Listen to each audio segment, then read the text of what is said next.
Hello, cell solutions എന്ന YouTube ചാനലിലേക്ക് നിങ്ങൾക്കെല്ലാവർക്കും സ്വാഗതം.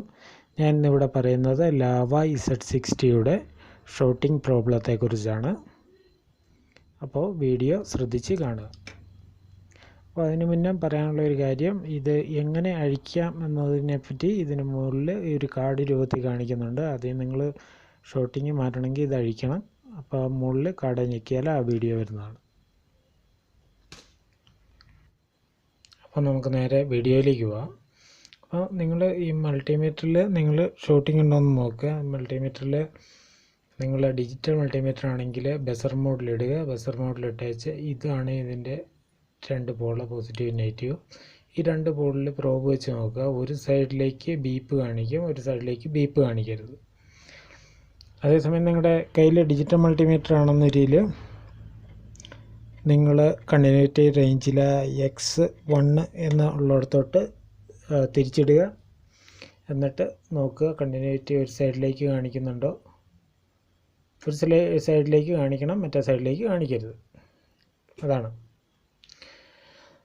അപ്പോൾ ഷോർട്ടിംഗ് ആണെങ്കിൽ ഏതൊക്കെ കമ്പോണൻസ് ആണ് ചാൻസസ് കൂടുതലുള്ളതെന്നാണ് ഞാൻ പറയുന്നത്. ആദ്യമായിട്ട് ചെക്ക് ചെയ്യേണ്ട സ്പെയറുകൾ ഏതൊക്കെയാണ് എന്നൊക്കെയാണ്.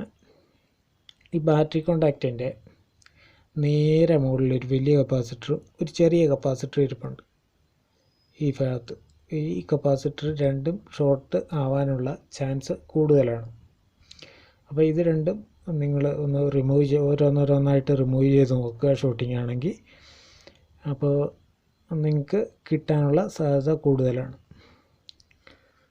പിന്നെ വന്നിട്ട് ചാൻസസ് ഉള്ളത്, ഇവിടെ ഒരു കപ്പാസിറ്റർ ഇരിപ്പുണ്ട്. ഈ കപ്പാസിറ്ററും ഷോർട്ട് ആകാനുള്ള സാധ്യത വളരെ കൂടുതലാണ്. അപ്പോൾ പിന്നെ ഷോർട്ട് ആകാനുള്ള സാധ്യതയുള്ള സ്പെയറാണ് ഈ സ്പെയർ. ഈ 4 ലെക്കുള്ള, ഈ സൈഡിൽ 3 ലെക്ക്, ഈ സൈഡിൽ 1 ലെക്ക്. ഈ സ്പെയർ ഇത്തരം സ്പെയറുകളിലാണ് ഷോർട്ട് ആകാനുള്ള സാധ്യതകൾ കൂടുതൽ. അപ്പോൾ ഇത്തരം കാര്യങ്ങൾ നിങ്ങൾ ചെക്ക് ചെയ്യും. അപ്പോൾ നിങ്ങൾക്ക് വീഡിയോ ഇഷ്ടപ്പെട്ടു എന്ന് കരുതുന്നു. വീഡിയോ ഇഷ്ടപ്പെട്ടാൽ ലൈക്ക് ചെയ്യുക, സബ്സ്ക്രൈബ് ചെയ്യുക. സബ്സ്ക്രൈബ് ചെയ്താൽ മാത്രമേ നിങ്ങൾക്ക് നിങ്ങളുടെ മൊബൈലിൽ പുതിയ നോട്ടിഫിക്കേഷനുകൾ ഞാൻ ഇടുന്നതിന് അനുസരിച്ച് ലഭിക്കത്തുള്ളൂ. അപ്പോൾ എല്ലാവരും സബ്സ്ക്രൈബ് ചെയ്ത് വയ്ക്കുക. ഇഷ്ടമായാൽ ലൈക്ക് ചെയ്യുക. അപ്പോൾ ഒരു പുതിയ കിടിലം വീഡിയോ ആയിട്ട് വരുന്നവരെ എല്ലാവർക്കും നന്ദി, നമസ്കാരം, ഗുഡ് ബൈ.